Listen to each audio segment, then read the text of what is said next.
So I was doing this program called Chandrayana. So Chandrayana is a moon-based intermittent fasting program. As a part of the fasting program, I was teaching people the right diet, how to fast. But along with that, what I wanted everyone to be accustomed to is a good level of, or dedicate some part of their day to exercise.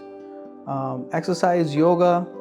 But then I realized that not everybody every day wants to practice heavy exercise or yoga, and some people want some relaxing meditation, but we want to do something very beneficial, very powerful. And that's when I discovered the mudras, and I ended up writing a book on it. It was really quite a discovery, because mudras can really be a game changer, a life changer. Mudras can balance your prana, pranic airs. It can help you reverse diabetes. It can help you lose weight with just some simple finger formations. I found, But remember, mudras become fully effective if you have a certain level of exercise and then you apply the mudras. The effect is profound. So the first rule in mudras is that the tip of every finger is a switch. So the index finger represents the air element. You just touch. So what happens? It activates the air element. The moment I started doing this, feeling the pulse, I was, oh my God, I could feel a pulse here. I could feel the circulation. So it really activates the air element. Now, this is called as the increase principle. You increase it.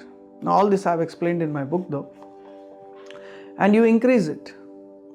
Now, if I have too high a pressure, now don't worry, if I hold this very long, it won't increase it beyond a certain point, because its purpose is to balance. So the thumb is the fire element. So when you touch each of these fingers, it activates. So when I touch the tips, so I'm activating each element. And if I want to decrease, suppose I have high pressure, then I decrease it. So the increase and the decrease principle. So this is increasing the ether, this is reducing the ether. This is increasing the earth. So this helps in earth is your body. I have given this mudra to a lady who had a fracture, and her fracture healed faster. I want to reduce the earth, I want to lose weight, then I increase the fire. So I reduce the earth, and when I reduce the earth, the fire, the thumb, it increases. Similarly for dryness and other issues, so the water element.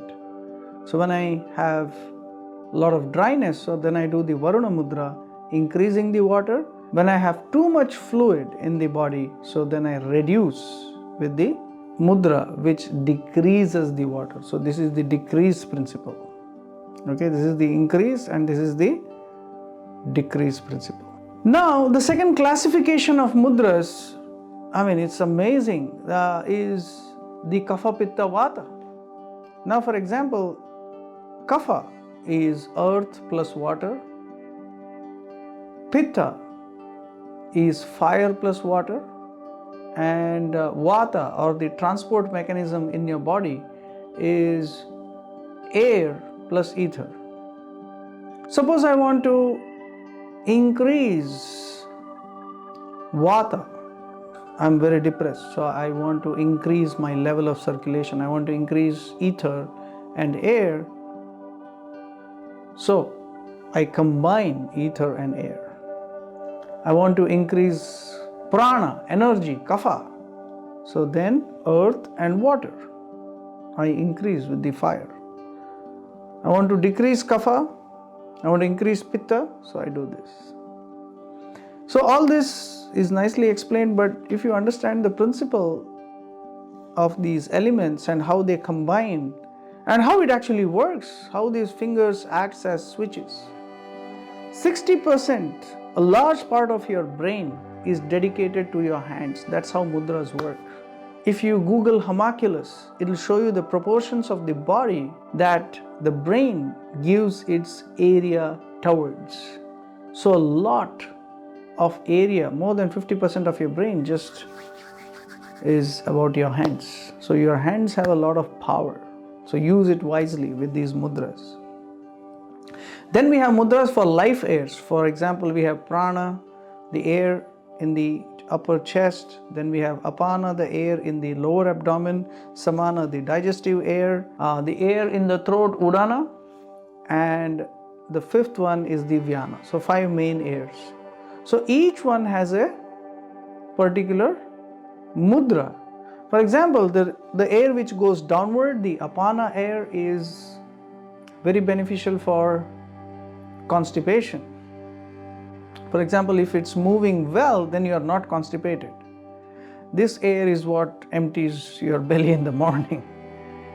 Now, if that is blocked or disturbed, you get all these problems. So apana mudra solves the constipation problem. It should be held downward. Whenever you have a blocked apana air, you could also have a blockage in your chest, because this makes the flow upward or the pressure upward, affects the heart. So this apana, you close this index finger, you relax the apana vayu, so it becomes apana vayu mudra. The classification based on the elements, based on kapha pitta vata, then based on airs, and then you have mudras for detox. For example, this one is the Vishahara mudra. So Vishahara mudra completely detoxes you of heavy metals. Very easy finger formation. Similarly, there are other mudras which balance different organs, and they have different names, like Yoni mudra. Then there is mudra for activating chakras.